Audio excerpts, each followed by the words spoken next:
on the topic of fortitude. It's not lost on me that I chose not only a Friday night in December, but a feast day nonetheless. So happy feast day to you all, Feast of the Immaculate Conception.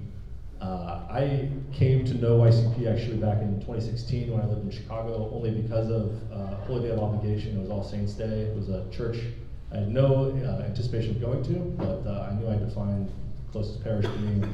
Found a very random one and happened to be one of the first for YCP Chicago at that time. And so kind of providential for me, and so I always associate good things with holy days as well. Having said that though, we start all of our events, one of our chaplains usually blesses the event, kind of says their own remarks. So I'm going to invite up Father Daniel Ray to give us a blessing and his own thoughts and reflections.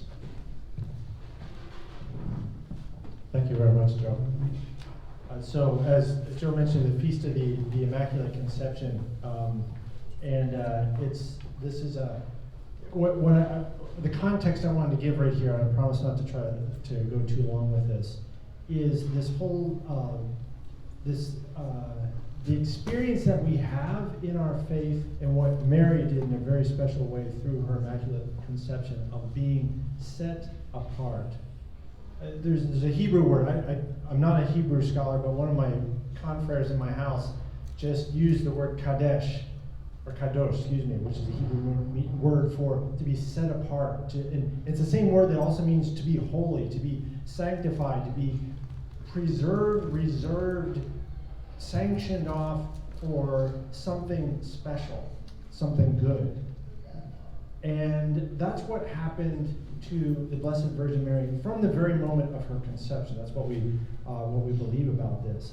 That the wrinkle of original sin that we've all got, that twistedness in our soul that we're all born with, is something, that thing that makes us, when we're this tall, lie, even though no one's taught us how to lie, and steal, even though no one's taught us to steal. There's a corrupted element in our souls that everybody has, and that Mary was spared from having that as a gift from our Lord.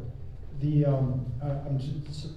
anyone happened to be at Old St. Pat's today at 12:10 when I was celebrating the Mass down there, forgive if you're hearing something I shared down there. But the chalice that we use at Mass, what is it? It's made out of precious metal. It's fancy. It's expensive. You don't use it over in the rectory for lunch. It's kept in a special spot, maybe with a dust cover, and even on the altar when it's out there before it's used, there's a veil that covers it over to show that this is something that we're preserved only for the greatest, most holiest, and noble things, and that is to contain the blood of Christ.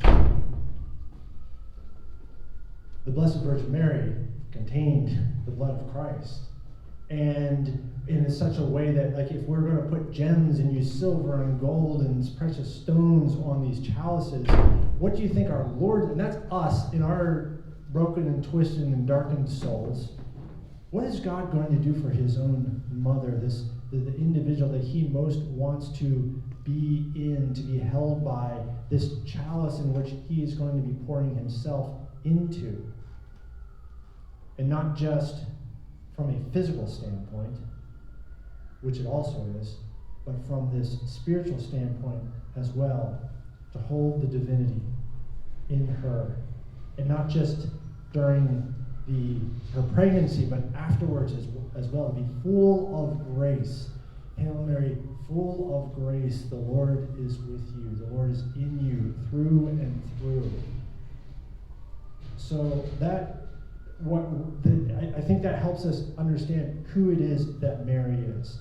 And this elevated just beyond a pale kind of higher, there's really not good words for it, so much more elevated and holy than everyone else, that every other experience we've ever had.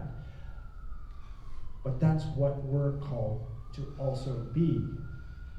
Not through working hard, working at it, and picking ourselves up by our own spiritual bootstraps, but allowing our Lord to transform us the same way he did what he did for her.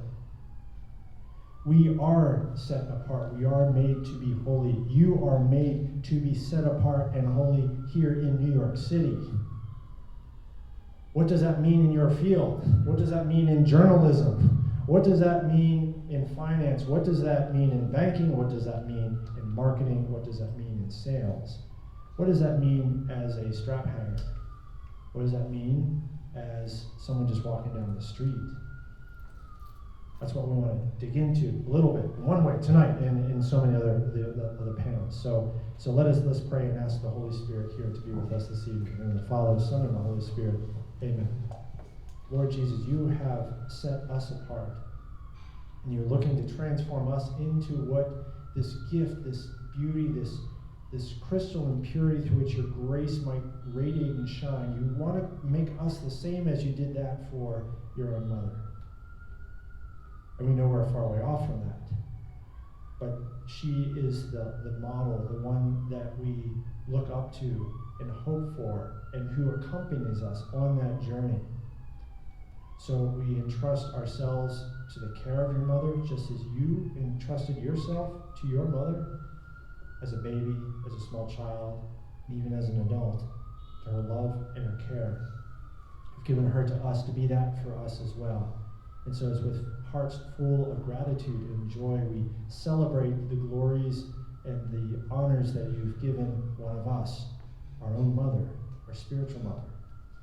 So we ask that you be present here with us this evening as we look to see how can we be just a little bit, one spark more of that here in tonight's topic in the field of journalism, but in any other venue, any other case, in any other situation that we find ourselves in this world to be set apart.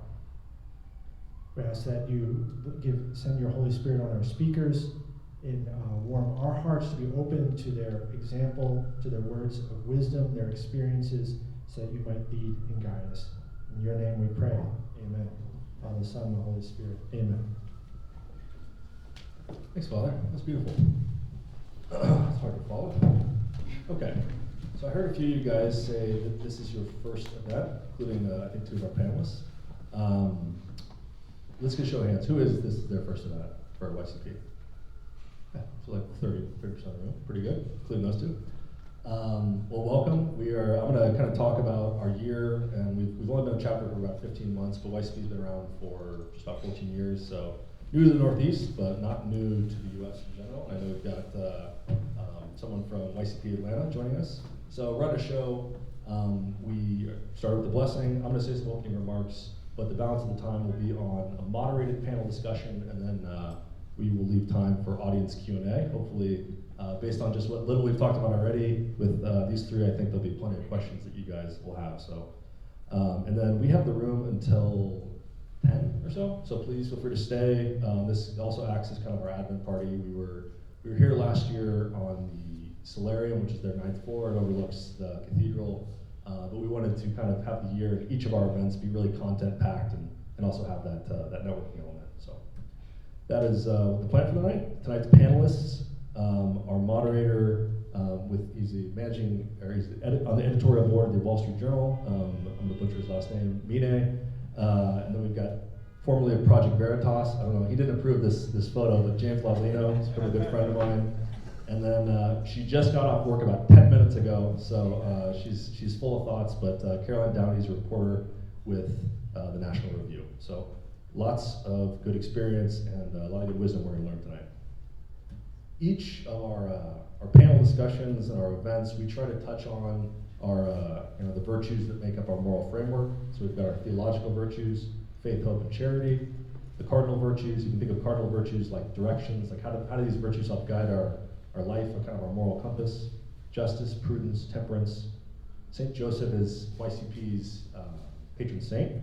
So humility, obedience, perseverance, diligence, and then all the other virtues, purity, kindness, magnanimity, the list goes on. But for tonight, we'll be talking about something that is just so close to the role of the journalist and what is required of their job, but that is the virtue of fortitude.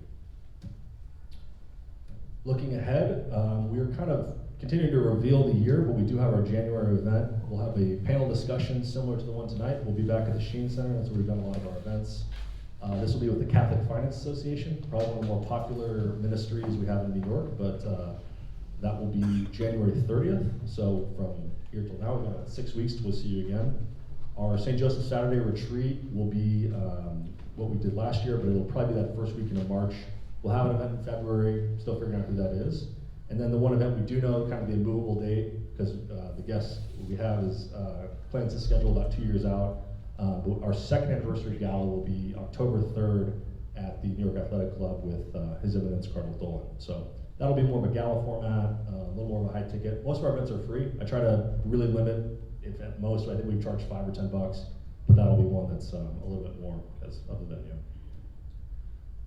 But as we look ahead, it's good to look back. And again, for those who are new, we actually started our event, or started our year in this very same room. This is the picture right over there, but we had the global head of product strategy with TikTok. So Gabe Nicolau was our January speaker. We followed that with Carl Kilb, who was the first general counsel of Bloomberg. Then he's kind of moved on from that to do a ton of Catholic-centric ventures, and he's also a law professor at Fordham. We had our St. Joseph Saturday retreat with the Dominicans in Greenwich Village. We had a happy hour in Midtown. The financier Steve Auth was our May speaker. He spoke on not finance or leadership or anything like that, but he wrote a book on man's search for God through art at the Sheen Center. We followed up with a few summer happy hours, and then similar to tonight, we've really delved into this panel discussion format because it's nice to feature one person, but we're trying to focus on groups and sub-communities, because that's really the idea of YCP, is that we're this one big, broad opt-in community, but there's probably that next level that is gonna resonate with you a little more. So we had the Order of Malta in August, and then we had the Luminance Institute in September. We had our 1-year anniversary at the Old St. Pat's Gymnasium, so a little different than the New York Athletic Club, but it was still a really nice time. And then most recently, we just had the Legatus organization in November for another good panel discussion. So continuing the theme, networking, speeches, panel discussions, just trying to maximize our time together and all the groups we're featuring. So, but for those of you, is anyone part of the class of 2023? Is anyone new to the working world, or is everyone kind of in their first few years? We've already kind of passed that. Well, if you are, I guess you're familiar with that. Most people kind of shut down around Thanksgiving time. The last 6 weeks are what we're in now, which is a moment of celebration, a moment of kind of rest.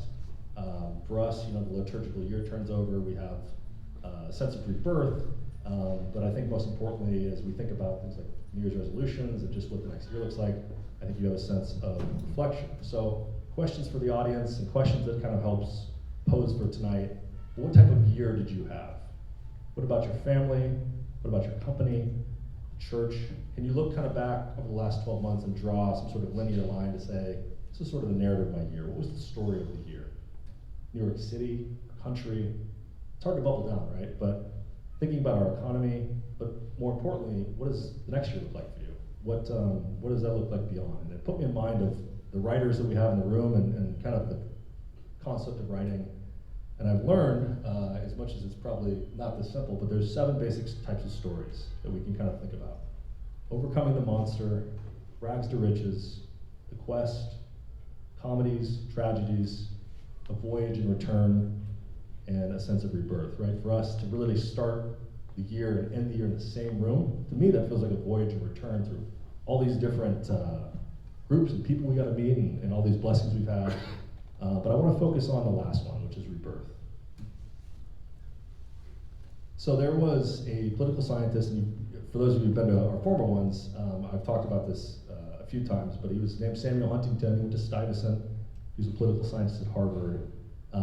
But during the probably latter end of the 20th century, he writes this book called American Politics, The Promise of Disharmony. And he realizes that from the start of the country, or the inception of the country in the 1770s, to about then, which was 1981, it seemed like every 60 years, the country went through a rebirth, or they went through some sort of renaissance or some sort of galvanization where the youth said, or some movement said, you know what, that didn't work. We sort of had 3, 4 generations, we gotta try something different. And it just so happened that every 60 years, there was also a new industrial revolution, and that really marked that at a macro level. But for him, he says, the most important aspect of civilizations is their culture, and their culture is defined by religion. So I've showed this a few times, but as we think of so at that point, Huntington had said, our most recent moral convulsion, he wrote in 81, was 1960. And in 1981, he says the next moral convulsion is going to be in 2020. And in 1981, you could have not predicted anything of what the 2000s were going to look like or what 2020s were going to look like. But to me, I think he was right? He's saying every 60 years, okay, there's a sense of rebirth that I think we can kind of make sense of. But if we look at from 1900 until now, what are the macro behaviors? These are just my own perceptions of it, but we had a sense of collectivism, you had a sense of ethnic migration, you had strong family units. It's not that we don't have these now, but I think these are just more linchpins of those, kind of that ethos of coming to America. The micro level, I think the inflection point was JFK's inaugural. It says, what is life asking of you? Or not, what is life asking of me? Not necessarily what do I want. You had that sense of self-effacement. There was a great sense of vocation, right? I had, on my grandmother's side, she was one of 11. I think 4 of her brothers became priests and 2 of her sisters became religious nuns or something like that. Like there was not a sense of how rich can I be, but just what was I being called to in that moment. But that wasn't, as nice as that sounds and how it got us through the war. 1962, there was the Port Huron statement, right? Another sense of how writing and getting your thoughts out. But the youth said, you know what? As great as some of those things were, it also was too binding. There was no individualism, and it was too bland. It was too conformist.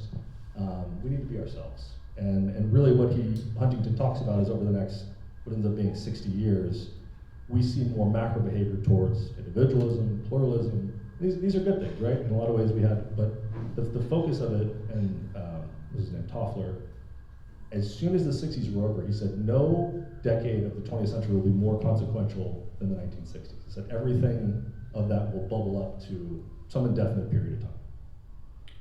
But we see some micro behaviors that, and there's plenty of blessings, plenty of great things, but some of those micro behaviors kind of cannibalized and didn't lead in such good directions. Like even as we think about how popular culture featured shows like Friends, shows like Seinfeld, shows like Sex and the City, it wasn't about the family unit, it was more that you're friends or you're kind of picking the family unit. And we've just trended in very slow ways towards a more individual lifestyle. And it's highlighted even more so. But to me, we just kind of crossed what I think is like the 60-year threshold of an anniversary that maybe kind of went overlooked. This was the day before Thanksgiving, but it was November 22nd, 1963. Known most notably for the assassination of JFK. But in that morning, before the assassination, C.S. Lewis dies, JFK is assassinated in Dallas, and then later that afternoon, the writer Aldous Huxley passes away. So this is all within about 8 hours of each other. But for the day, it was all focused on President Kennedy. Peter Kreeft goes on to write this book, Between Heaven and Hell. Like, these are 3 very different people, but he says, what is that, the purgatorial conversation between these 3? What does that kind of look like? It's only like 100 pages, but it's still kind of an interesting read. But it put me in mind, because we're talking about writers, and we're talking about the act of being able to see things, and be able to tell, foresee things the way that maybe Aldous Huxley did. But C.S. Lewis, for a lot of people, it's like I just talked about speaker series and panels. Like, so what, right? Like, is that really what we're all kind of here focused for? We have in a lot of those other micro behaviors I talked about over the last 60 years. What I didn't highlight specifically was that a lot of people have left the church, and a lot of people don't have quite the deference to institutions. They don't have deference to some higher authority. The authority became themselves. So instead of saying, hey, you need to go back to church specifically, all of these events are kind of pretext. We want to say, hey, we're doing an event on journalism, or we're doing an event about finance. And for someone who hasn't been to Mass or hasn't really been engaged, they may go to that just as like, it's kind of adjacent to my career, and I'll still go, and it's still something they're kind of secondarily attached to. But as they kind of meet Catholic friends and they kind of get enveloped back in the community, this is the invitation to come back. They don't come back because of their parents, they don't come back because of their boss. A lot of what happens at moral formation continues throughout your 20s and 30s is at the peer level. We're influenced by our friends. And for C.S. Lewis, he strikes a great relationship with J.R.R. Tolkien. And before they'd done anything, J.R.R. Tolkien was the one who convinced C.S. Lewis, he was part of his conversion. So 1931, the only reason that we have books like Mere Christianity was 20 years before that, was through a 5-year relationship J.R. Tolkien was the predecessor to that. What I like about C.S. Lewis has like 100 things you could say, 1,000. It's a whole college course. But he has this great line that I think illuminates what I think journalists, and what the writer has done for me in my life. He says, "I believe in Christianity as I believe that the sun is risen, not only because I see it, because I see everything else." And as we talk about, I'll show a video in a second, but so much that's reinforced kind of the reality of things and where we sit in the universe and God and all that has been by people exposing the other side of that, exposing the more nefarious parts. Aldous Huxley was not a Christian by any stretch of the imagination, but he writes the book Brave New World, right? And we're here to talk about fortitude, here to talk about courage. His book is, his brother started the UN, so they're kind of a nefarious family themselves. But Aldous Huxley has this character, the protagonist of Brave New World is named John the Savage. And John the Savage is basically, this was written in 1931, and it reads almost like modern day, of where you have hyper censorship, you have hyper comfort, but you don't have a sense of identity, you don't have a sense of adversity. And he's talking to the state controller in this book, and he says, his name was Mustafa Mon. He says, "John, isn't this great? I've made your life so easy. It's so comfortful. It's so pleasureful." And John the Savage replies with this. And again, this is 1931 during the Depression, right? This wasn't, again, how did we know these things? This is almost 90 years ago. He says, "I don't want comfort. I want God. I want poetry. I want real danger. I want goodness, and I want sin." To me, this was like, you could film this in today's time of saying, like, we don't need the creature comforts of life. There's more out there. And there's the incorrigible spirit of our soul, of the consequences we make. And I think we all know that. And we talk about putting ourselves in harm's way or being someone who's kind of the person in the arena. James Laulino, who's here, one of our panelists, is formerly with Project Veritas. And they exposed something that we kind of just glossed over last year. We didn't say anything. I remember talking, this happened up in Connecticut, but I'm sure this will come up in the speech. But I just wanted to play this, if it will. This, to give pretext, this is, and James, correct me if I'm wrong, this is the superintendent of Greenwich. No, he's assistant principal at an elementary school. Assistant principal at an elementary school talking about Public elementary school. Public elementary school, talking about hiring practices. So have you found that certain religions tend to be more right wing? What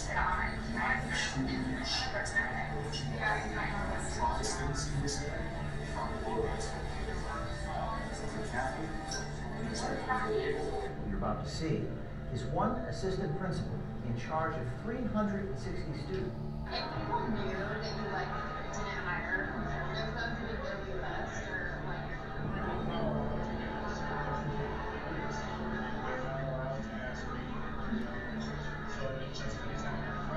any younger, but if they're older, I'm not allowed to do that. I can't tell them I'm not interviewing you because you're younger.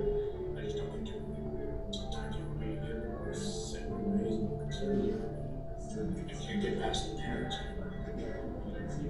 so because if you can get past the parents to where it really have as much of an influence on the kids as I want, I try in my own way. But right now, my job is to hire bad teachers.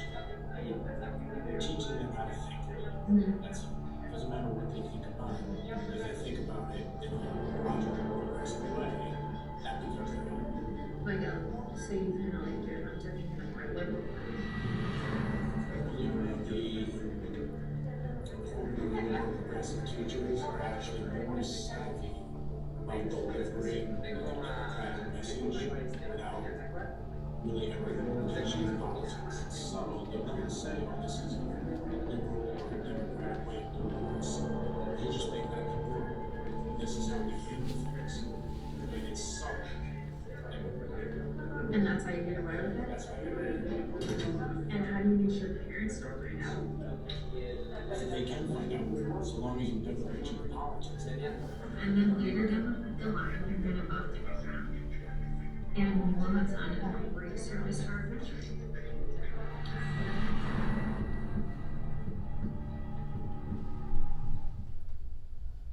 So then when you do this happen, I am not going to comment on the politics part of that, but I mean, this is just one example of exposing things, right? Shedding light, light's the best, sunlight's the best disinfectant. And it's not that we're like looking for a fight on the offense, but you're just one act of journalists showing of reality of the world and kind of where things stand. And again, First Amendment rights, I want to express that right away. Our panelists have the First Amendment right. I want them to say whatever they'd like, and you're open to your own thoughts. I'm not here to be similar to that gentleman.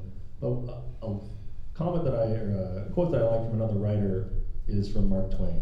And we're thinking about change, right? I just talked about what's the kind of the common theme, rebirth. It says, in the beginning of change, the patriot's a scarce man, and brave and hated and scorned. When his cause succeeds, the timid join him, for it costs nothing to be a patriot. You can replace patriot with Catholic, you can replace patriot with whatever word you'd like. But to me, you know, talking about a moral convulsion, talking about this new sense of way of doing things, I think we're in that moment of being sort of change agent. So where do we stand? Where does YCP stand as we look ahead? Some of our goals that we want to be a part of, we want to contribute to. So YCP is the largest contiguous group of Catholic young professional groups. I think there's 35 chapters. It touches almost every major metro area. But here within New York and within all other cities, being a connector of all the parishes, all the young adults, and then providing a stream of volunteers to support their archdiocese, parishes, and our fellow neighbor. But each of these events, right, I'm not going to pull you out of your chair and tell you what to do, but we hope each of these events helps us grow closer to God in some way, leading souls to heaven, and continuing to unify the church. So a very simple thesis of our moral convulsion, or kind of the moment we find ourselves in, into 2023, it is building, right? Building structure, process, routines to form a faith community that helps guide our formation. So up and to the right is an easy way to say that. Here's one graph, but I am going to leave it at that. Thank you for listening. I would like to invite up our moderator, Mine, and then our two panelists. But yeah, thank you guys for coming.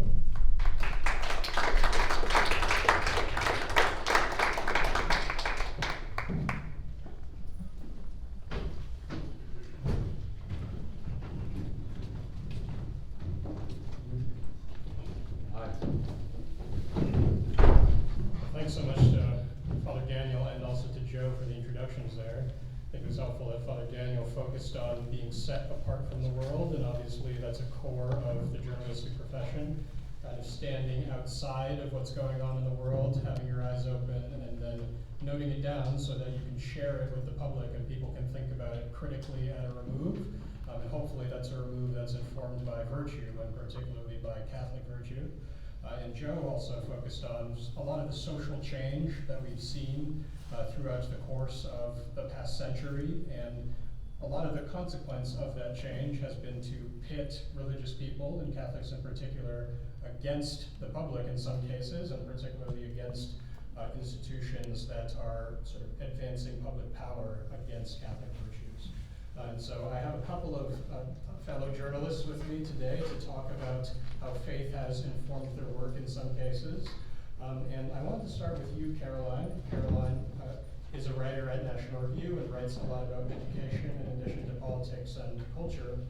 And I wonder if you can describe how, through some of your work, you have seen individual people be pitted against the institutions of power, and particularly if there have been any stories you covered where Catholics were taking on sort of powerful interests and had to remain strong in their faith and really show fortitude. Sure, yeah, I'll use a recent example that, well, it's not so recent. It's, let's call it the expose of gender ideology in K through 12 and culture largely. It's been a crusade of a number of different journalists for a while, but it's a righteous one because it deals with childhood innocence and the protection of children, which I think is an important Catholic cause. It's an important human cause. It shouldn't be, you know, as a Catholic, this shouldn't be necessarily why you gravitate toward it. It just should be just, you know, general goodwill toward like the vulnerable in society, children, impressionable, who are living in this very morally confused world. But, so, I've been covering what we would call the detransitioners. It's a community of young adults. Some of them are still actually, they were minors a few years ago, they're in their early 20s or they're 19, and they underwent gender transition in adolescence, usually medical, but sometimes it was just social, but it's usually they experienced invasive medical intervention, surgical, hormonal, and there's a whole can of worms with that, but those are individuals who, when they were most vulnerable, as I said, because of various forces online, kids online today it's like the lion's den, especially if they don't have a strong family upbringing that's rooting them in what is normal.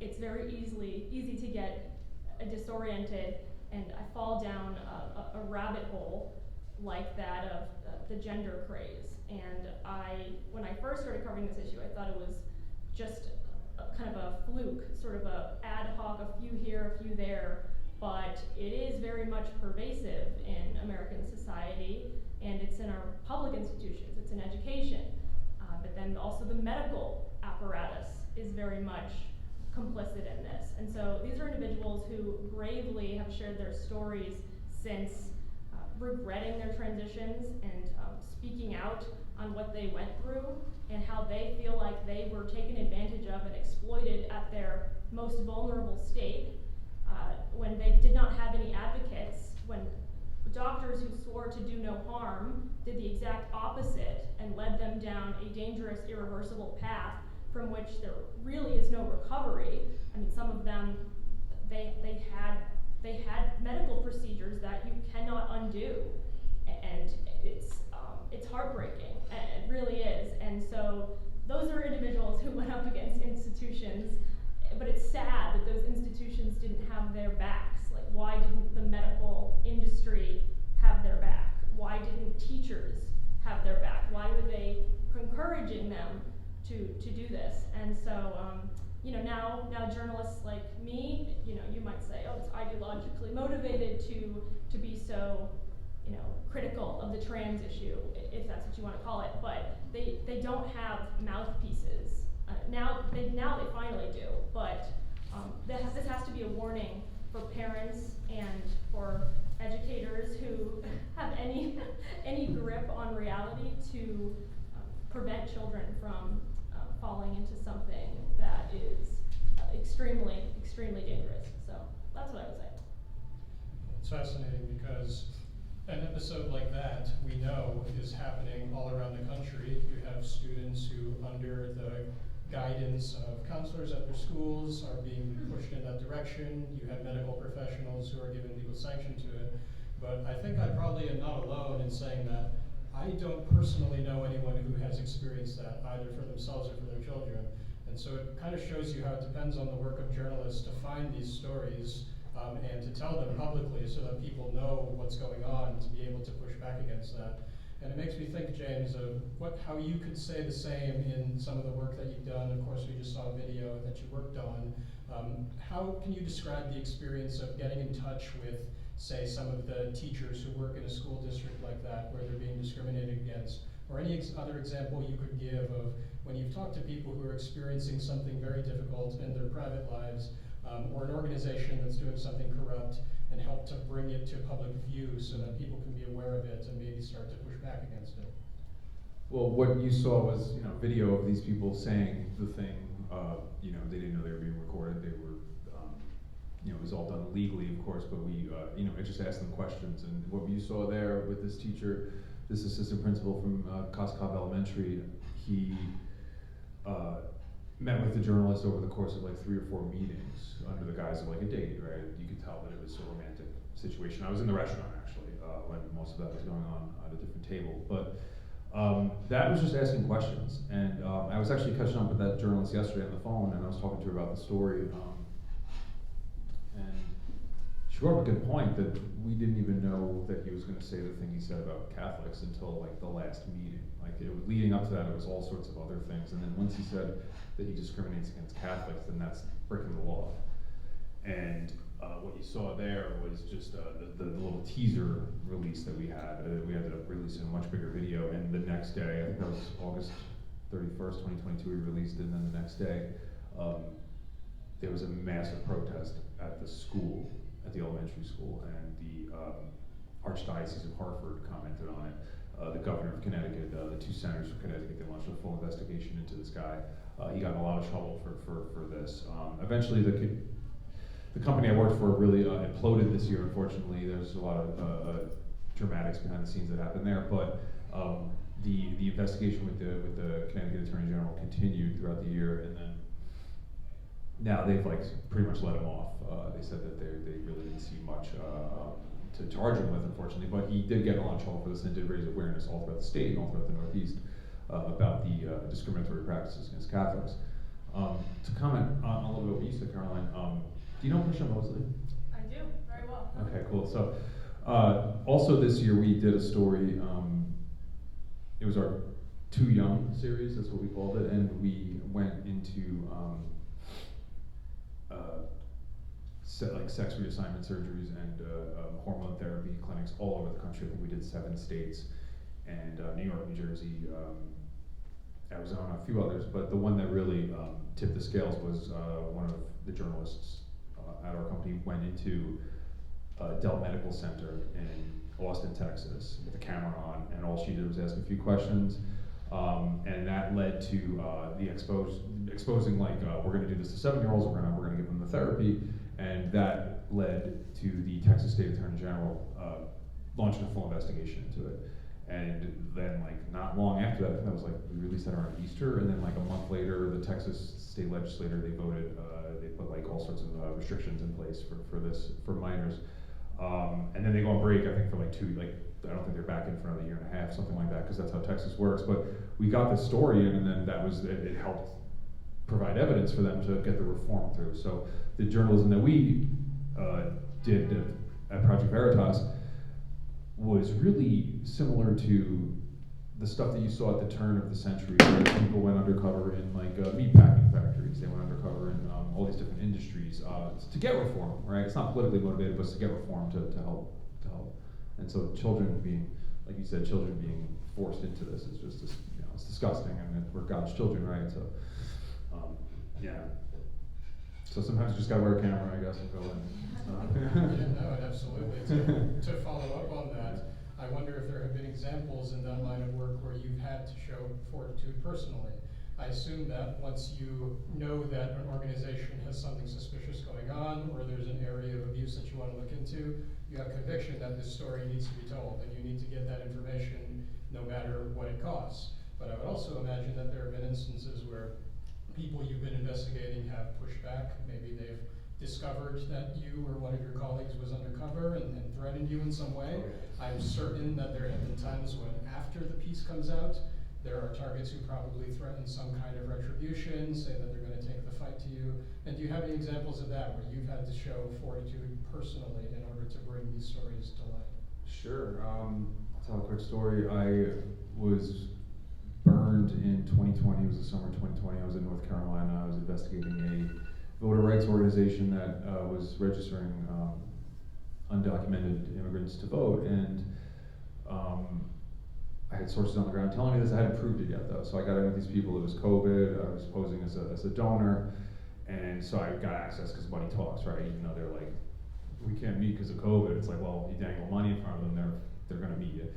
And I went on a fishing trip in the middle of the ocean. This is all, you could look it up. There's a whole story about it in the Daily Beast, whatever. But I went on a fishing trip, and me and the subject, we got very sick. His brother was with us. It was a public like charter or whatever, or private charter. There's a lot of people on the boat. And we got sick, and then a couple weeks later, long story short, they figured out I wasn't who I said I was, and then they, some journalists were doing a story on me in North Carolina, and the Daily Beast and a few others, and they reached out for comment, and it was election season. It was like October 1st or 2nd, 2020, and I just got burned. My picture was all over the place as like, look out for this guy. Everywhere I went, people would meet me, and the next day they would stop talking to me. They would get cold on me because they figured out who I was. And here I am, it's like election season, this is what we live for, you know, I love politics, I love all of it, so I decided to, I guess, show some fortitude. I was offered to stay home and just like ride it out, because it hurt, because people turned on me, and friends shared personal emails with these journalists. I went back home. I was living in East Harlem at the time, and I had the crazy idea where I was like, you know what, I gotta change my look. I bleached my hair blonde. Company paid for it. I was like, oh, okay, I did the whole thing. And I flew to Silicon Valley to meet with some of my coworkers, and I downloaded a dating app, and I posed as a gay man in Silicon Valley, and went undercover and got a story on Google. Basically about the algorithms that they use. First meeting, I have the story with the guy. It was hurt. It really hurt inside. I was in a lot of pain at the time, because it was like my life.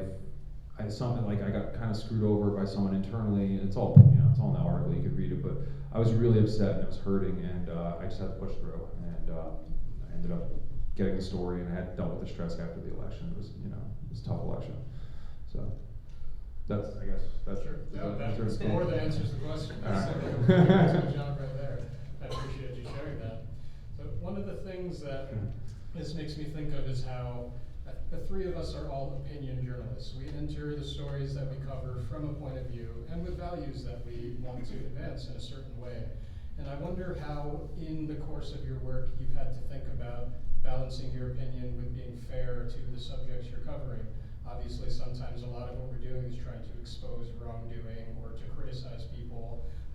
Are there episodes you can think of where you've had to balance your point of view, but really try to be careful about, I want to make sure that the side of the story of the person who I'm criticizing is going to be portrayed here? Yeah, that's wild, by the way. That story is wild. I have never had to do. Some of the tame ones, actually. Yeah, that kind of like street sleuthing and just going in disguise. That's very impressive. I mean, recently there's obviously been the Israel conflict, and that's just been wall-to-wall coverage, every network, every publication, and it's so fraught because it has just hundreds of years of history behind it. Even though I think from a moral point of view, it's pretty black and white, but I guess there's nuance to every kind of historic adversarial foreign conflict. But that's one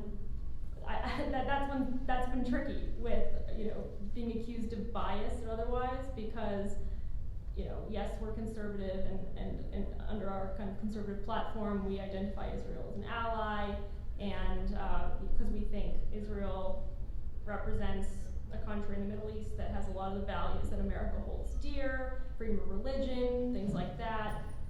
But even if you take all that out of the equation, it's just what happened on October 7th was so blatantly barbaric that there really should be no question at all that that should be condemned, like, by most journalistic outlets. But you have to, as much as I want to expose the Hamas and all of the terrible forces that are going on over there, you can't just paint like with a completely broad brush in your reporting. So you have to mention Palestinian casualties and things like that. You have to mention like the rocket story. I think, just to turn this on the kind of progressive media, put them in the hot seat, that was an example when they showed their true colors of bias. They assumed by default that Israel had committed that, rather than doing the investigative work to determine that no, in fact, it was a misfired rocket from Gaza. And I have friends who saw the New York Times Slack channel, they saw the Washington Post Slack channel, and it was brutal. People were getting reprimanded aggressively. They should have been fired because of how quickly they jumped to conclusions. So that's, I would say, even though we have a mission, yes, we are conservative, Catholic, I don't think we fall into the same traps that the opposing outlets often do. I think we tend to give both sides the benefit of the doubt far more. So I always that's one example from the most recent conflict. And then, yeah, with gender, it's tricky as well. I think one story comes to mind. It was kind of an expose of this notorious child gender transition doctor, Jack Turbin, scientist, who, like, it got kind of ugly because I had to investigate him and his background and speak with scientists who knew him, and it's pretty clear that his entire life's work has been dedicated to transitioning children and proving it with skewed data and sort of skewed studies, but you know, that's challenging when people just want to call you a transphobe, and it's like, you know, it's very difficult. And then there's the institutions, the American Academy of Pediatrics, getting you know, nasty emails from these heavyweights that have so much capital, and you know, their mission is, it sounds so nice and polished. It's like, you know, we're studying pediatrics and children, we're looking out for their welfare. But then there's always like an underbelly. So anyway, I didn't really answer your question, but No, you absolutely did. And it made me think that, so in an episode like the one that you mentioned, where a lot of journalists, as soon as it was reported that 500 people had been killed at this hospital in Gaza, jumped on that story. It reminds me of the responsibility to the truth that we have, not only as journalists, but as Catholics. I'd assume that in the crowd, most people are familiar with the words calumny and detraction, and what those two different types of sin entail. We all have a responsibility not to spread rumors, not to try to degrade someone's reputation, even if it's someone who we really don't like, even if it's someone who we think is guilty of a lot of other things. You can't just spread rumors about someone that you know aren't true. And as journalists, the bar for us to follow that rule is even higher. It's sort of our first responsibility, of course, is to make sure that we can criticize someone harshly, but it has to be based on the true facts that we've collected and verified about that person. But it makes me think, James, if there are examples where you have felt as if you needed, it was difficult for you to approach the subject who you're recovering with dignity, say with someone who was in the middle of some kind of wrongdoing, did you ever feel like there was a story where you had to painstakingly work to say, I'm going to try to, you know, give them a fair portrayal here, not take their words out of context, or on the part of some of the people who you served, maybe someone who gave you a lead and you were trying to investigate on their behalf, if there ever have been instances where you were motivated by trying to capture the dignity of the subjects who you'd be writing about? Interesting question. There was a guy, his name is Taylor Lee. He still works for the FDA, I'm sure. But I met him in DC. This is like 2 years ago. It was during the vaccine mandates that were, being threatened nationwide, and all the companies and people were losing their jobs, and it was really a scary time. And I didn't take the vaccine, I didn't want to. And I remember James O'Keefe at the time, he was the CEO of the company, and he called everyone in and he said, we have to go out, we have to investigate the vaccines, whatever that means, whether it's the government or the big pharma, and we did, we certainly did, we got aligned. And I went down to DC and I met a, this is funny, I was posing as a gay man again, which, if it works, it works. Of course we don't cross lines, right? Like there's no, we don't do anything with the subjects, right? I wouldn't, but I met this man, and he was a younger guy, he was in his 20s, and he worked for the FDA, still does, and he told me that the vaccine should be shot into black people with blow darts. And I didn't know he was going to say that. We had this conversation, we had this first date, whatever, we're talking, and he's just not giving me anything. I'm like, it's a waste. And he's such a villain though, I can see. He's like this German progressive, like gay Nazi guy. And we're talking, and I remember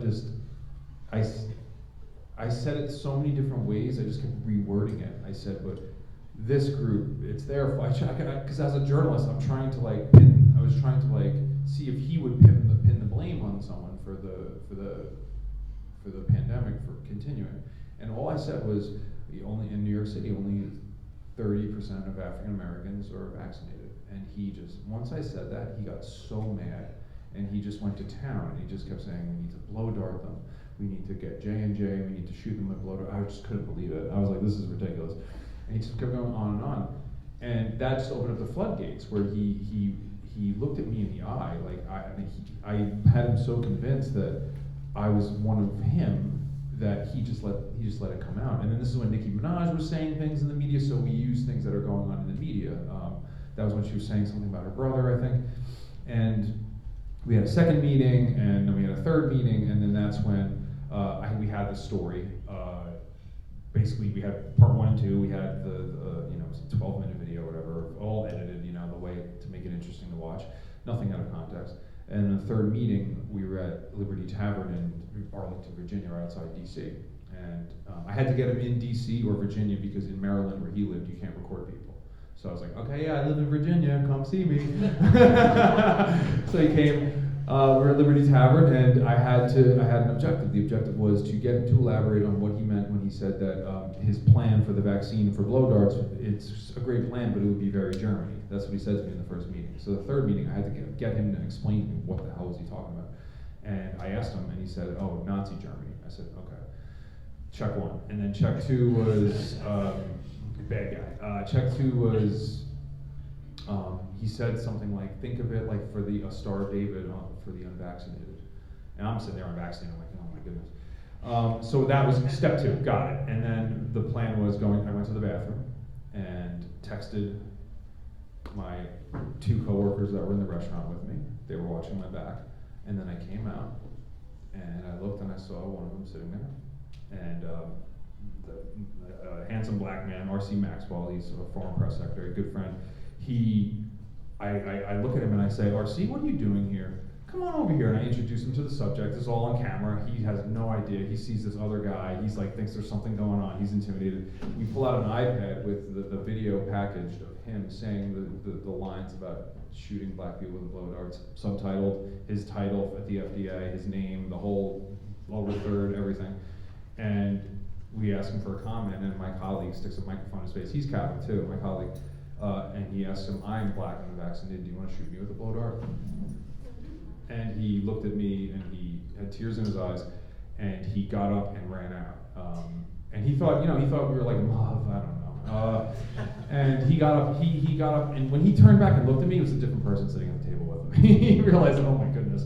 And he ran out, and really what I think was strange, and to answer your question, I think the way that I felt after that, when we released the story, I was sick for a week. I was sick for a week, because as funny as it is, and as much of a villain this guy is, and how crazy he was, the memes afterwards on Twitter were ridiculous that people were making. They were so funny. But like, as we published the story, I was worried he was going to kill himself. I was worried that he was going to, like, his life was ruined, because he was labeled on Twitter as, the blow dart guy. And I just think that after people don't see that, it's part of the healing process. When you really expose someone, they see that their life is ruined like that, or their reputation, or whatever. He still works at the FDA, so he still got a job, of course. But that for me was really rough, and I had to really pray on that for real, and sit in silence for a long time. And I had to take a day off. I'm like, guys, leave me alone. Thanks. I did the story great, but I just felt very sick. So. Yeah, I can relate to that. Definitely, when you're working on a story, sometimes it can feel up here, sort of at a remove. And you are writing about a person to expose something wrong that they did, and aren't necessarily having the clearest sense of the impact that it's going to make on them. You did the right thing, of course, by exposing this guy, and as a public figure, of course, he needs to be held to account. But it is just it always is an interesting thing for a journalist to think of, that you have to read the piece from the perspective of the audience who you're sharing it with, but also from the perspective of the people who you're covering, and always kind of understand and see that that's an individual too who's going to be affected by the story in some way. Yeah, and I had to make the connection with them, or else we would have said that stuff. So having that connection with them is just like, you build on it. Even though they're villains, you got to build that connection with them. Right. Now, Caroline, the founder of your magazine, Bill Buckley, was a Catholic, and that was very essential to his relationship to the world. he always saw himself kind of as an outsider, was very much in the minority at Yale, where he was getting his start. And I wonder if you think that there is something in Catholicism that disposes us to this sense of sometimes speaking truth to power, sometimes standing apart from the broader society. Obviously, National Review and quite a lot of other conservative publications have always had a lot of Catholic writers at them. Do you see anything there? Do you see that Catholicism is disposed to a kind of journalistic mindset that is able to call into question some of the errors of the broader society? Yes, for sure. I mean, as a Catholic revert, I think what I noticed most clearly upon, coming back and recommitting myself to studying the theology, as well as just what the teachings are, the ethical teachings, there is a moral mandate. And I can't speak for my colleagues' coverage of fiscal policy or, like regulatory. National Review has many different departments, kind of within the editorial umbrella, but I do cover the culture more, and I've doubled down on that in recent years since I joined the company more than ever, and I really believe that it's informed by my Catholic faith, because I do think there's sort of a divine calling, and going back to protection of children, I know that there are encyclicals about how noxious gender ideology is, just because it's an affront to God's plan, and it's also kind of a violation of the fact that each and every human person has a natural value, like when they're born, they're perfect, and the idea that you can play God and change that is antithetical to our faith, and the idea that because I think we do believe that there is something about children, there's an innocence there that needs to be preserved, and when in this political moment, I think there are a lot of adults with political paranoias that feel the need to foist them onto kids, and then it's a perfect storm. You combine that with TikTok and all these other forces. What his introduction was mentioning, the atomization of society. We're so kind of disjointed, and there's less community, and there's less kind of anchors. So I do think that Buckley couldn't maybe necessarily foresee how bizarre the issues are today, but maybe he could have. With the gender and the kids, that is, I see that as like a direct Catholic connection. It's like you got to do this. You got to make sure that these kids have advocates. That there's warnings, and then there's so many other issues too, like with abortion. It's protection of, again, like the voiceless, the defenseless. That is something that we are obliged to do as Catholics. Yeah, that's what I said. Well, before we open it up to Q&A, I wanted to ask both of you just what advice you would give to young people who are interested in entering journalism, and particularly Catholics who are looking to enter it, and how the faith might inform their work. Let's start with you, James. Cool. My entry into that world was very different than most people. I think most people, they go to school for journalism and they do an internship, or they write, or maybe they're 18 and 19 and they just start writing, and they start a blog, or they make videos. There's different ways to get into it. The way I got into it was I was working in the movie industry for a long time, and I was doing lighting on movie sets. You've seen the crews on the street with the big lights. I was one of those guys, and I knew that I wanted to break into journalism, or I wanted to work on Trump's re-election campaign. It was one or the other. I was like, I'm gonna make my. This is 2018, and I was like, I made a decision. It's like, I want to work for Project Veritas, or I want to work for Trump. I was like, one or the other. And I read All the President's Men. It was November 2018. I read All the President's Men about Richard Nixon's investigation from the Washington Post that led to his resignation. And then right after that, I read the CEO of Project Veritas' book, James O'Keefe. I read his second book, American Pravda. And I was just so high on life. It took 2 weeks to read both. I was just oh, so amped. I remember I woke up the next day, I went on my phone and I saw an email from a group called the Monday Meeting that meets at this building right here. And the following Monday, they were gonna have James O'Keefe, the CEO, speak here at an event. It was like him and Anthony Scaramucci and a bunch of other people. I was like, okay. So I show up here to this event on the second floor, and he spoke and he did his whole thing, and he said, if you wanna work for me, come talk to me. So afterwards, I watched him like a hawk. I was like, right over here. It's like the same room just below this, same mirrors, the same. And I watched him like a hawk, and he started going upstairs to the floor below us, and I chased him up the stairwell at this building, and I asked him for a job, actually. And he was like looking down at me, and I was looking up at him, and I was like, James, I'm James, and I just froze, because I'm like, I'm so dumb. And yeah, he gave me his business card, he told me to email me right now. I said, email me right now. I said, right now? I said, right now. I'm like, oh, great. So I emailed him in the slowest elevator in the world, this building, and I was like shaking, because I was like, this guy could change my life. And sure enough, I started there a month later, and I worked my way up from there, just green journalist, and then ended up being the field ops director, the head of the journalism department, and the senior investigative reporter. When he left, I had to fill in as like the main on-screen talent, doing the stand-ups and the news reporting. But there was just happened to be in the right place, right time, and I took an opportunity when I saw it. That's why I say call people. If you got their number, cold call people and say, hey, I want to work for you. They'll be impressed, I think. Yeah, no, I think what James said is a testament to the power of making connections and networking. It really does move the needle forward for you, I think, in the business of journalism. I actually started working in finance after college for a year in private wealth management at the Bank of New York Mellon, in Florida though, and not here. And I just, that year was COVID, there was so much disruption. My class basically got like evicted from campus 3 months early before graduation, didn't even get like an in-person ceremony, and so everybody was they just moved home to their parents' basements and just got whatever job they could find, and that's what I did because I had a degree in economics, but I quickly realized that it was not fulfilling anything for me in my soul, and I constantly kept thinking, oh, I should go back and do politics, and it wasn't just do politics generally. I never wanted to do public office or anything like that. I wanted to be in the trenches of journalism because I found that fascinating, finding the stories that America has not heard yet and basically just breaking them, presenting new information to the public. I think it's an important service, and sometimes you have to get your hands dirty, and I think the best lesson I've learned in the few years I've been a journalist is just to jump on those issues that nobody wants to touch with like a 50-foot pole.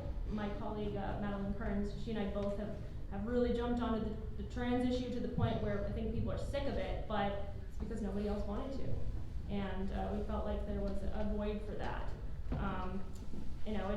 So back to the networking thing, how I got the job though is because I was an intern at the Heritage Foundation in DC for a short summer in 2019, and I was like, talk about I basically got in through the mailroom. At every step of my career, I've gotten in through effectively the mailroom and worked my way up. So at the Heritage Foundation, I think I worked for like the development department. I don't even know what my job description was. I didn't end up doing it because Heritage used to do this annual debate against the Cato Institute, and it was a debate of political philosophy, libertarianism versus conservatism. And I love debate. I just thought it was lots of fun. I did mock trial in college. I did speech and debate in high school, like total debate nerd, but I don't think I'm quite as insufferable as Vivek Ramaswamy when it comes to that. But I tried out, even though I was in like the True Life Center, which again, this is not a policy center of Heritage. This is not cutting edge research.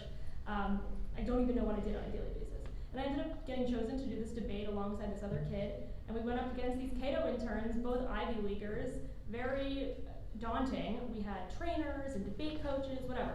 Long story short, it was C-SPAN televised. It was the most incredible professional building experience probably of that season of my life. And then the moderator was Charlie Cook, who was the editor of National Review at the time, and we became kind of buds, and I stayed in touch with him over the next couple years. And then when I wanted out of finance, I saw there was, again, a mailroom level job at National Review, news writer, which it's like, there's nothing against news writing. It's just, anybody could probably figure out how to do it. And I had no journalism experience, but I said, I can do this, like I can figure this out.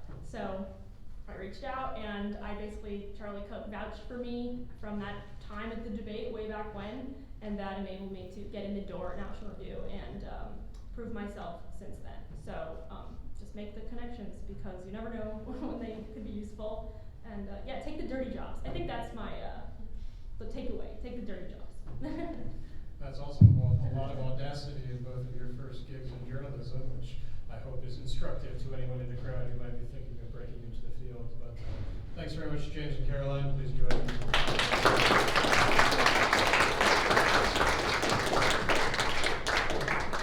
Now I think we have some time for Q&A. I guess Joe will go around the microphone if anyone has any questions. I guess something that comes to mind for me is, specifically with Project Veritas, is what are the laws against being able to film someone without them knowing and then putting it out later? You mentioned that being state to state. Is there something around like you can like take pictures of someone, then they have to get their approval? How does that work? That's a good question.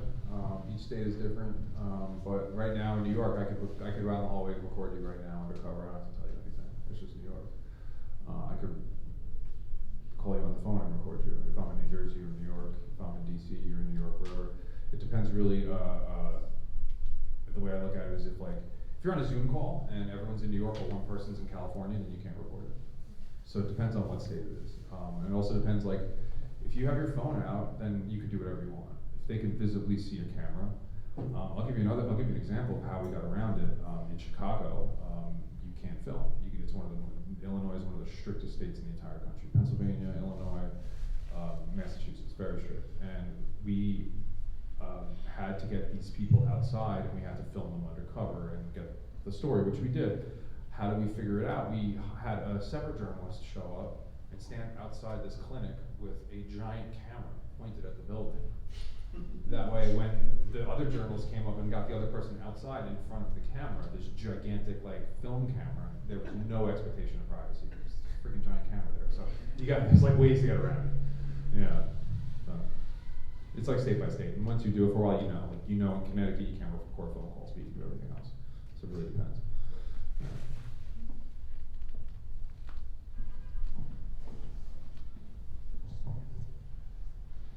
James, also for you with Project Veritas, do you guys have any qualms about leading these people on in the dates and the gay dates?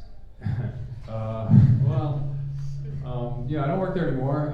Fortunately, the company's it's gone under in a lot of ways. It's insolvent at the moment. But what do you mean? You mean, do I have any qualms? Any issue with it? You're deceiving these people. Well, the idea is we deceive in order to get the truth. Also we deceived to, we just asked questions. So when I first got hired, Cuomo and the Democrats of New York, they put together the abortion law that you could, where you could have an aborted baby right before birth, right? Do you guys remember that in New York? Everyone was flipping out about it. So naturally what do? Is we had 10 journalists going, we had 100 clinics all over New York, Long Island, and we're not making the doctors say, hey, we're going to do this, but we're just asking the questions to see if they will bite on it. Unfortunately, in that investigation, fortunately, no one really bit, but the point was that we had to go out and investigate it because it was in the news, and it was hey, this law, how far will these doctors go?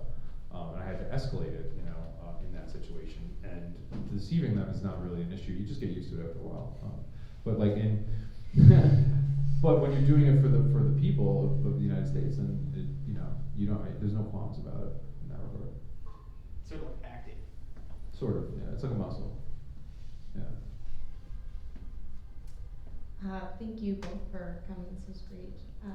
You guys both had kind of touched on how you separate from some of the things that you're working on and just to remove yourself and separate the two. And I just wanted to hear, maybe you could flesh that out a little bit more on how you do that. I know I'll turn on Matt Walsh or Candace Owens and oh my gosh, I'm so passionate right now. I've got to kind of separate it, and just wondering how you will go about that. You mean separate your political inclinations from the fact-finding mission? Yeah, and just bringing faith and God back into that. I feel sometimes it can steal peace, and I just wanted to Oh, definitely. Yeah. Oh, yes. No, we can rob peace for sure. Yeah. Twitter, like, just doom scrolling. It's, yeah, blackpilling all the time. Especially after certain election results where, you know, I sometimes become convicted that, and like, again, this is so crazy. There's so many, like, conundrums within the conservative movement, is, in my opinion, because this populist moment we're seeing basically tells us that we need to tap into the people and listen to the people. The people are right, like Trump's for the people, whatever. But at the same time, the people sometimes surprise us with what they actually believe. And like, for instance, in Ohio, I know people, like great people from Ohio. They are devout Catholics, and they tell me that it used to be a pretty bona fide red state, or at least, you know, it was a religiously oriented state. I don't know, it's just kind of like Florida in a way. Maybe purple some seasons, some election cycles, but not blue.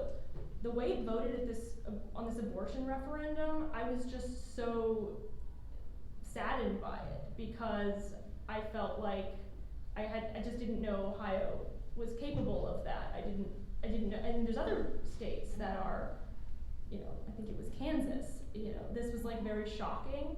And so it's difficult to not kind of be hopeless, I think, about the culture in America. But I'm heartened by the fact that there is like this religious revival, I think, among the younger generations. I don't know if comedian Tim Dillon rings a bell. If anyone okay, so he had this podcast episode, I think, with Joe Rogan like many months ago, and he was saying the cool thing used to be like dyeing your hair blue and getting piercings, and that's what made you a rebel in society. The new thing is going to Opus Dei, like, you know, or joining other clubs like that. So I think there is kind of a vacuum in the culture now where there are all these kind of souls wandering around looking for meaning, looking for an anchor, and I think the church provides that. And like, maybe this is inappropriate, but I think it's like pretty sexy to be Catholic, pretty cool, like it's pretty cool. And I think a lot of young people are seeing that. So hopefully that can turn the tide culturally. I think, sorry, your question was how do we separate the two? I mean, just, you know, I have great editors, I have really great editorial direction, and they're very heavily trained in, when you're doing a fact-finding mission, you obviously have to corroborate everything and substantiate claims. You have to reach out for comment. Like, there's all these benchmarks you have to hit to make sure that you're conducting the story appropriately. Even if you do have a mission in the back of your mind, which is like with Jane's Revenge. Remember Jane's Revenge and how it was, you know, threatening violence against these pregnancy clinics? It's like they put out a statement, and at the time they put out a statement right after Roe was overturned, basically saying they're gonna wage like just wreak havoc all over the country and vandalize these clinics and attack them, whatever. But at the time, it was unclear who was speaking for Jane's Revenge. It was like this kind of anonymous collection of domestic terrorists, but no one could put a name to the face. It was just like some random website where the statement was found. And so that was an example of where I actually probably erred in not separating the two enough. Like, I should have gone multiple steps further to prove, you know, that Jane's Revenge was saying what it was saying, and that who is, you know what I'm saying? Like, I was too excited to basically say, look at these rabid anti-Catholic, like, you know, anti-life people, and look what they're threatening. When in reality, like, it could have been a bot. Like, I mean, I don't think it was, but at the time, I should have given it more pause to say, like, you know, maybe all is not what it seems. So that's just one example. I do want to mention Opus Dei is one of our 2024 speakers, so we'll have more on that. Thanks so much. I'm interested in more about how your Catholic faith gives you lines that you won't cross in your journalism, and how you tell stories, how you write them.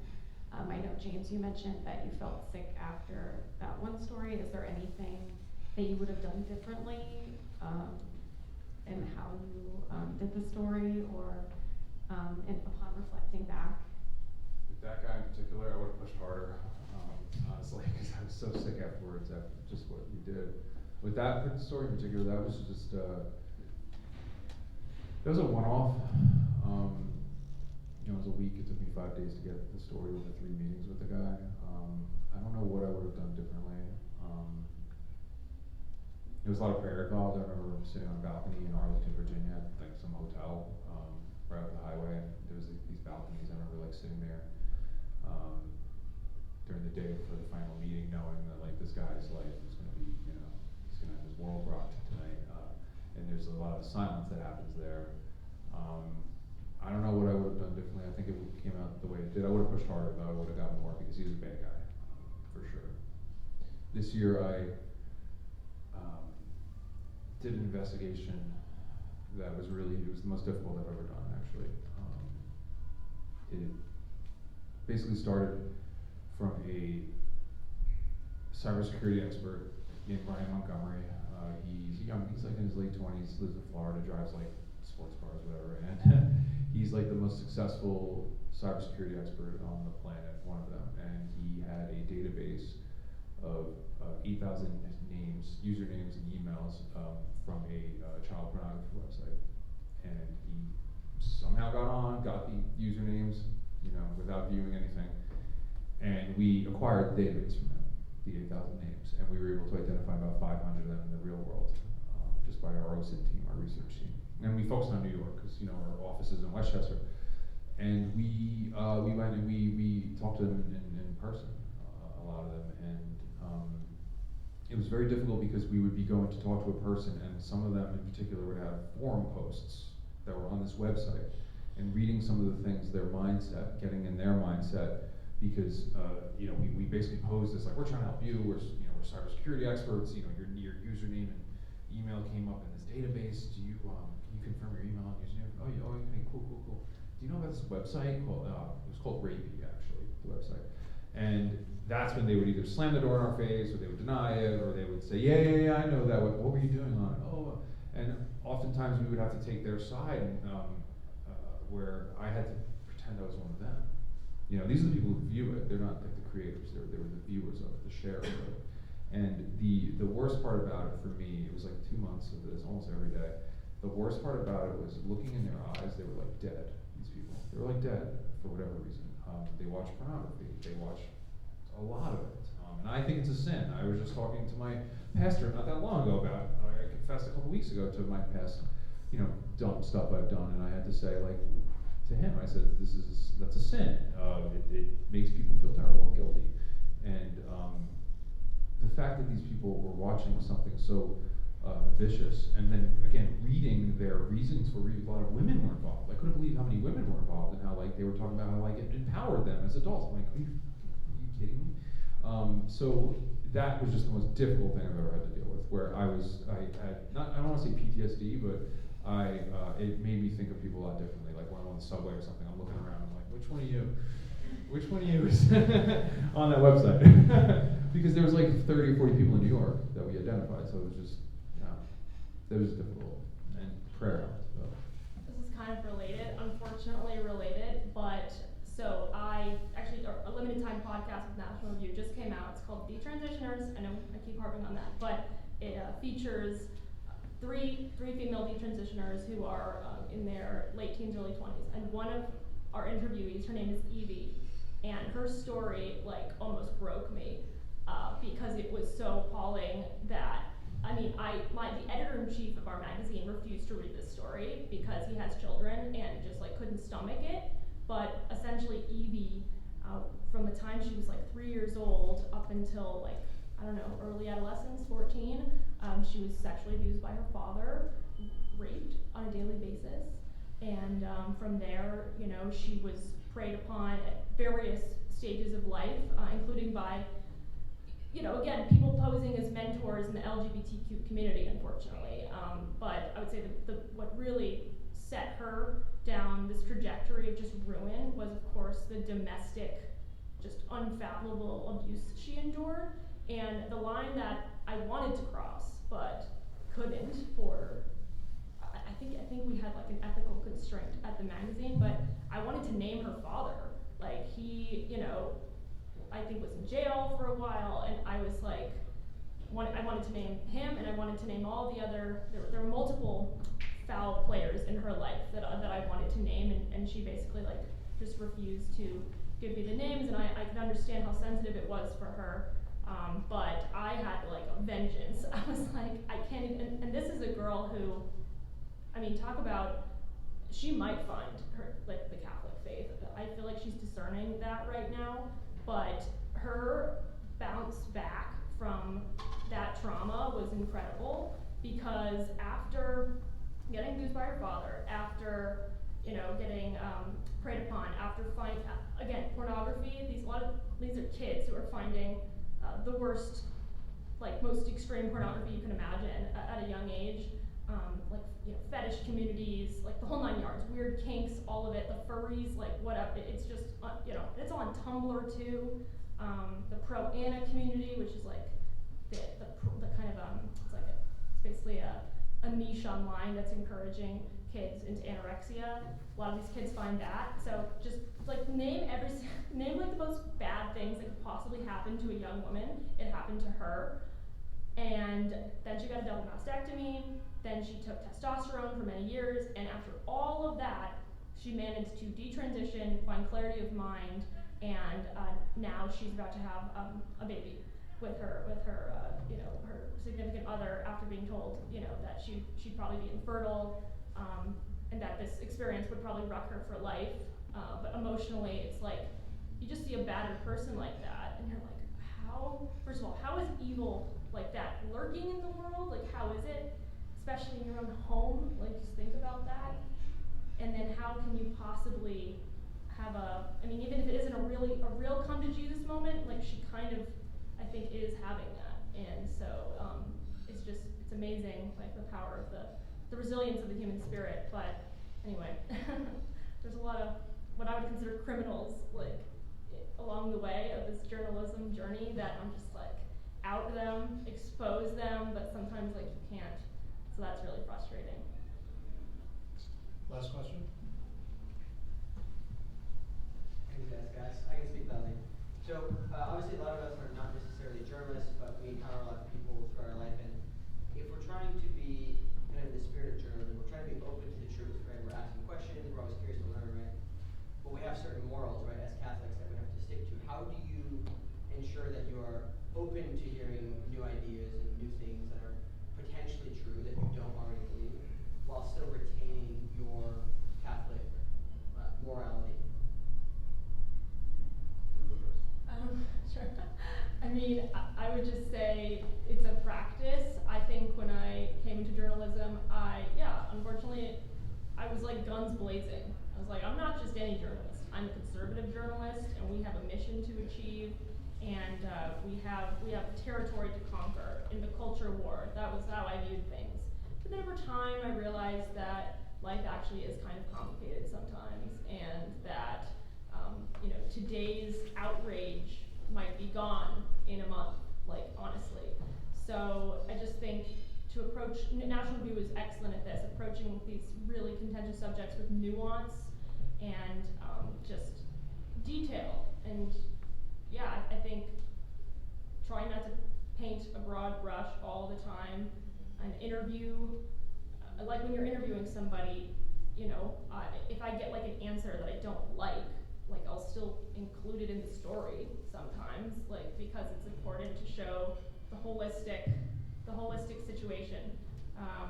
So no examples come to mind right now, but it is definitely like it's a practice, just taking a step back and you know, not being quite so militant all the time is hard, but it gives you more credibility as a journalist. So, and like, you do ultimately want credibility. I think that, like, Barry Weiss at the Free Press, there are a number of other big stars right now who have gained so much fame and attention because they were seen as like contrarians within their own side. So they were liberal in kind of their history, but they questioned their side aggressively. And so I think that's why all these alternative outlets are becoming so, like, the next hot thing, is because the public doesn't know who to trust anymore.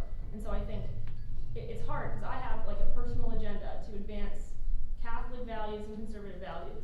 And I think that's important, and I don't think I'll ever give that up. But then I think about the free press, and I think about even Joe Rogan. These are people that are dissidents within their own side, and that's why people trust them, because they feel like they're willing to check themselves when the ideologues on the left and right maybe can't as well.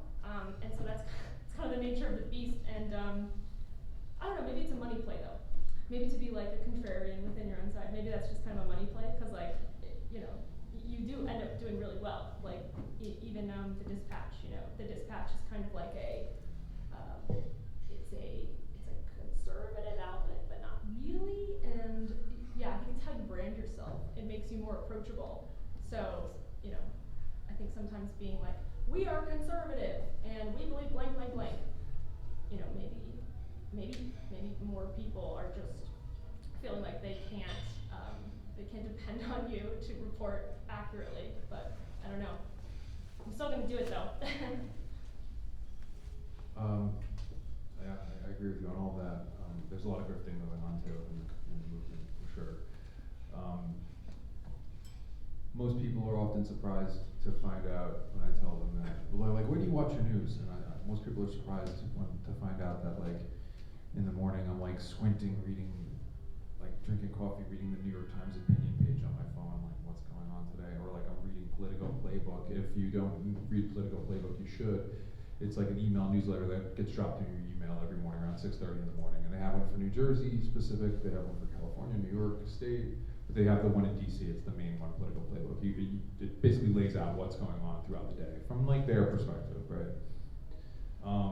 In my office and at home, I would always have MSNBC on all day long. I watch MSNBC all day on mute mostly, but I watch Morning Joe in the morning. So when we talk about someone who's like a conservative, right? He's a conservative, right? And he still plays a conservative on MSNBC, but he's always appalled by this Republican Party. This is not my dad's Republican Party. It's like whatever they're doing, he's appalled by.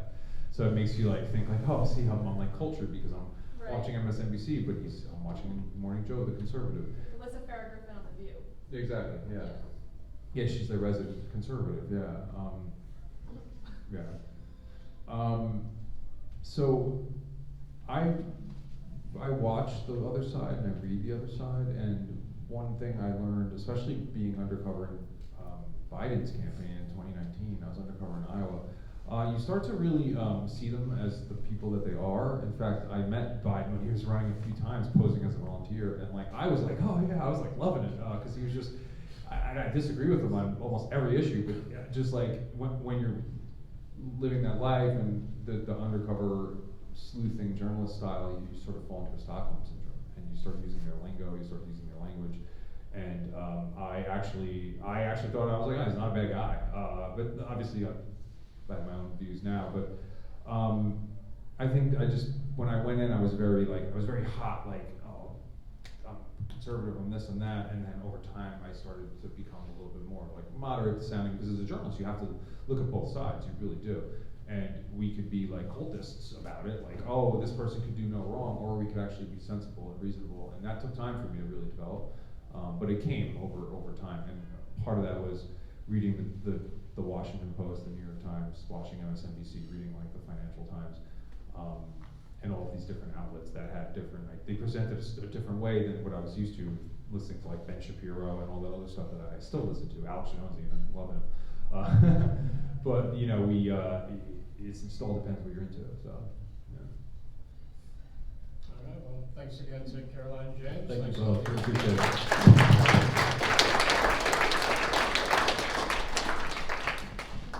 That was really impressive.